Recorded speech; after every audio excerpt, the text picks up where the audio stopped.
He was a true New Yorker, even though he spent his formative years in New Jersey. He was a best-selling author on life in the kitchens of New York City and elsewhere. He rose from the ranks of a short-order cook to one of this city's most respected chefs and restaurateurs. And in 1998, he became executive chef at Brasserie Les Halles, noted for its locations on Park Avenue and in the financial district. Yet the world knew him best as the host of TV's No Reservations and then Parts Unknown. And though he left us way too early, the life and work of Anthony Bourdain was celebrated in the city he loved.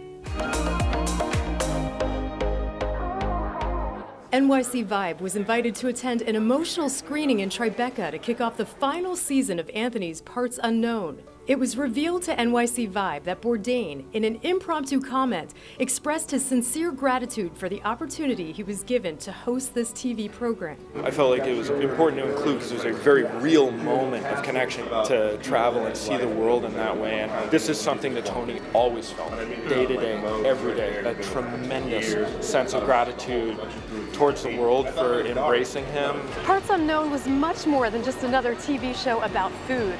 It gave us insight into a variety of cultures by the sharing of meals and by breaking bread together. And above all, it proved we all have something in common.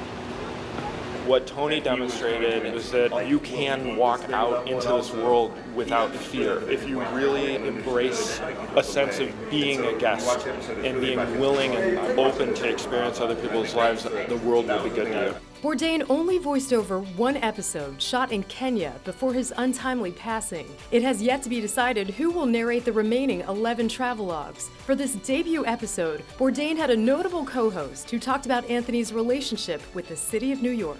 He was a New Yorker through and through, and it came through him with every fiber of his being. The debut episode captures Bourdain and Kamau Bell walking through the streets of Nairobi.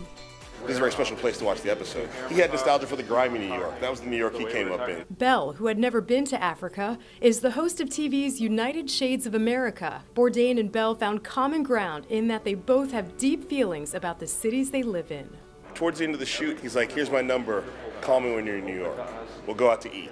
Could have been a fancy restaurant, could have been a hole in the wall, I wouldn't have cared. It's a great food city. I was looking forward to that dinner in New York with Tony. I sort of just take pleasure in knowing that he at least thought I was worth that. Wherever he traveled around the world, Anthony Bourdain took the spirit of New York City with him. And his legacy as New York City's culinary and cultural ambassador will likely never be surpassed.